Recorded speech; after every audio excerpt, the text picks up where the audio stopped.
কথা বলেছেন, কিন্তু সমস্যাটা হলো যে আমাদের প্রত্যাশার সাথে আমাদের প্রাপ্তির একটা সবসময় একটা বড় ধরনের ডিস্টেন্স থেকেছে। কখনোই প্রত্যাশার সাথে প্রাপ্তি মেলেনি। ধরুন 1971 সাল, বাবা 47 থেকে আসি। 47 সালে পাকিস্তান ছিল বাংলাদেশের, বিশেষ করে পূর্ব বাংলার মানুষের কাছে একটা ইউটোপিয়া। মানে কলকাতা কেন্দ্রিক ব্রাহ্মণ্যবাদী শোষণ নির্যাতনের বাইরে, ব্রিটিশ শাসনের বাইরে সম্মান মর্যাদা অধিকার নিয়ে বাঁচার একটা প্রয়াস। জমিদার তন্ত্রটাই মূল ব্যাপার ছিল এখানে। তো সেখান থেকে বাঁচার জন্য তারা এটা করেছিল। পহাইলে সর্বরি আমরা দেখলাম কি যে ইউটোপিয়াটা পুরোপুরি ইউটোপিয়াও নয়, এটা কিছুই না, বরং আমরা বোতলের লেভেলটা পাল্টে গেছে।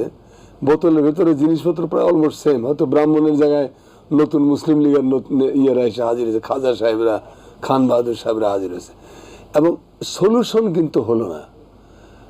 ভাষা নিয়ে গন্ডগোল লেগে গেল। যে সমস্যাটা আলোচনার টেবিলে সমাধান করে যেতে পারতো সেইটা আমরা সংঘর্ষের পথে নিয়ে গেলাম, রাস্তায় নিয়ে ভিতরে ভিতরে পাকিস্তান আসলে দুটুকরো হয়ে গেল।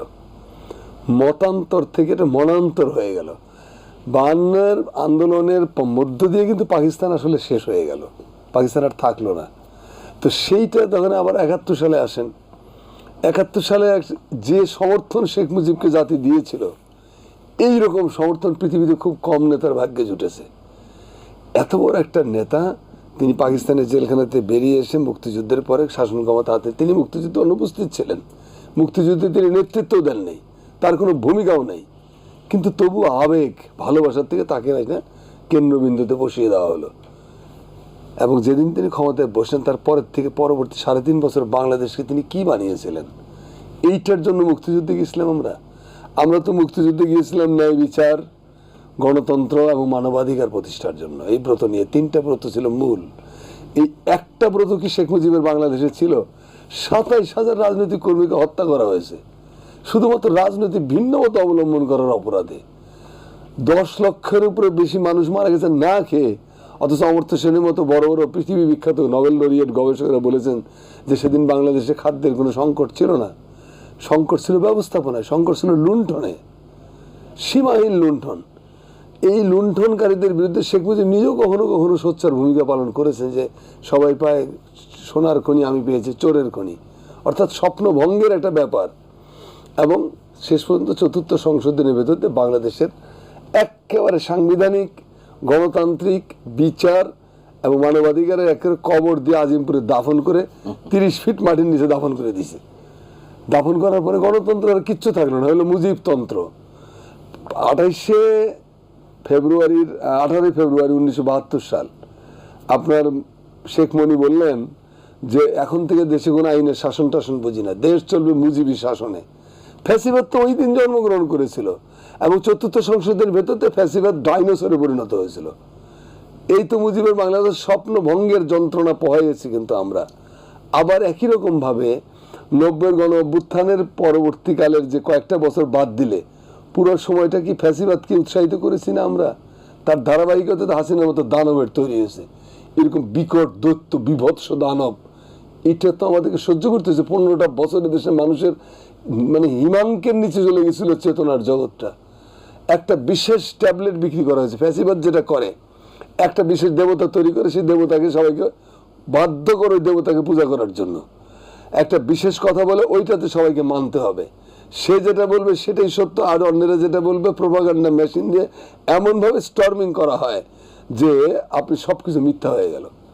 স্বপ্নভঙ্গের যন্ত্রণা আমরা সহ্য করেছি। এরকমভাবে ধরে নেওয়া যায়, দেখা যায়, তাহলে এবারও আমি স্বপ্নভঙ্গের যন্ত্রণায় অনুভব করতেছি। আমরা ঐক্যের কথা বলছি, আসলে ঐক্য আছে আমাদের মধ্যে। আওয়ামী লীগের বিরুদ্ধে 15টা বছরের ভিতর দিয়ে যখন জুলাই বিপ্লবটা হলো বা গণ অভ্যুত্থান বলি আমি, যে গণ অভ্যুত্থান হলো, তারপরে আমরা তো আশা করছিলাম যে এত পোর খাওয়া রাজনৈতিক দলগুলো, জামাতের তো ধরুন বড় বড় নেতাগুলোর ফাঁসিতে ঝুলিয়ে মেরেছে, কথা বলার ক্ষমতা তো কারো ছিল না। আজকে জামাত, বিএনপি বা এনসিপি যারাই বলেন না কেন, তার তো স্টেক হোল্ডার, তাদের কারোর সাথে কারো কথার কি মিল আছে? কাজেই ঐক্য হতে হলে তো স্যাক্রিফাইস দরকার। বড় নেতা হইতে হলে আপনাকে জিন্না গান্ধীর মতো হইতে হবে, কিছু ছাড়বেন কিছু নিবেন। ধরেন 47 সালের পরে ভারতের যে সাম্প্রদায়িক উস্কানি যে উস্কানির বিরুদ্ধে হাজার হাজার দাঙ্গা হাঙ্গামা করে চট্টগ্রামে, নোয়াখালীতে, তারপরে আপনার কলকাতায়, বিহারে, জামশেদপুরে দাঙ্গায় তো সারগার হয়ে গেছিল ভারত। সেই দাঙ্গার মুহূর্তে গান্ধীর ভূমিকা কি ছিল? অবিচল, অসাধারণ। 47 সালের আগের গান্ধীর বিরুদ্ধে যত অভিযোগই আমার থাকুক না কেন, সাম্রাজ্যবাদের সাথে তার যত আত্মিক সম্পর্কই থাকুক না কেন, কিন্তু 47 পরের গান্ধী মহাপুরুষ হয়ে গেছিলেন, মহামানব হয়ে গেছিলেন, মানুষকে বাঁচানো তার জীবনের ব্রত হিসেবে গ্রহণ করেছিলেন। এইটাকে বলে লিডারশিপ। সেই লিডারশিপের ক্রাইসিস তো বাংলাদেশে আছে।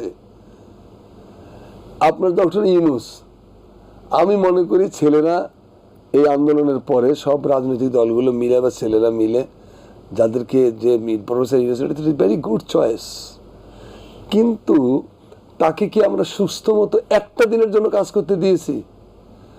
আপনার 91 নির্বাচনের পরে হাসিনা বলেছিল যে বিএনপিকে তিন মিনিটের জন্য আমি কখনো সুস্থির হতে দেবো না।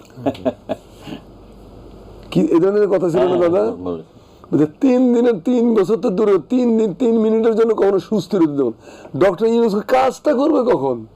আপনি রাস্তা ব্লক দিয়েছেন, আনসার লেলাই দিয়েছেন, আমলা লেলিয়ে দিচ্ছেন, আপনি এই আপনার ইস্কন লেলাই দিচ্ছেন, আপনি পুলিশ লেলিয়ে দিচ্ছেন, মানে স্কুলের টিচারের রাস্তা ব্লক করতেছে, ইজি বাইকের লোকেরা এসে রাস্তা ব্লক করে বসে, মানে একটা প্রশাসনকে স্থির হওয়ার বদলে ছিন্ন ভিন্ন করে দেওয়া হয়েছে, মানে অস্থির করে ফেলানো হয়েছে। আর পাশাপাশি যে ভুলটা স্যার করেছেন, অর্থাৎ প্রফেসর ইউনূস, তিনি কতগুলো এনজিও মার্কার লোকগুলোকে নিয়ে একটা গভর্নমেন্ট ফর্ম করেছেন যাদের সাথে জনগণের সম্পৃক্ততা একেবারেই নাই। তো এরকম একটা পরিস্থিতিতে ঐক্যের ব্যাপারটা সুদূর উপর আহত। আমি মনে করি ভালোই ভালো একটা নির্বাচন যদি হয়ে যায় তাহলে সব কুল রক্ষা হয়। প্রফেসর ইউনূসও সম্মান নিয়ে বিদায় নেবেন এবং জনগণের নির্বাচিত প্রতিনিধিরা আসবে। আমাদের স্বপ্নে 12টা বাজা শেষ, স্বপ্ন নিয়ে আর ভাবার কোনো সুযোগ নাই, কিন্তু আমরা প্রার্থনা করি, চাই এবং আশা করি যে আর যেন কোনো ফ্যাসিবাদের দানব বাংলাদেশের মাটিতে জন্ম না নেয়। সেই জন্য কিছু সংস্কারের কথা বলা হয়। জি নিশ্চয়, এক মেরু আপনাদেরই সন্তান, তাদের জন্য সেটাই আর কি। তো ছেলেরাও বুঝতে পারবে, ধীরে ধীরে তারা বুঝবে, তাদের স্বপ্ন আছে, আকাঙ্ক্ষা আছে, একটু সময় নিতে হবে।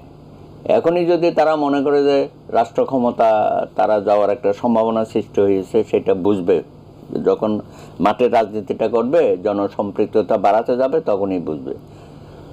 তো তাদের প্রতি তো সবারই শুভকামনা আছে। আমাদের দেশের নেতৃত্ব প্রতিষ্ঠা হোক।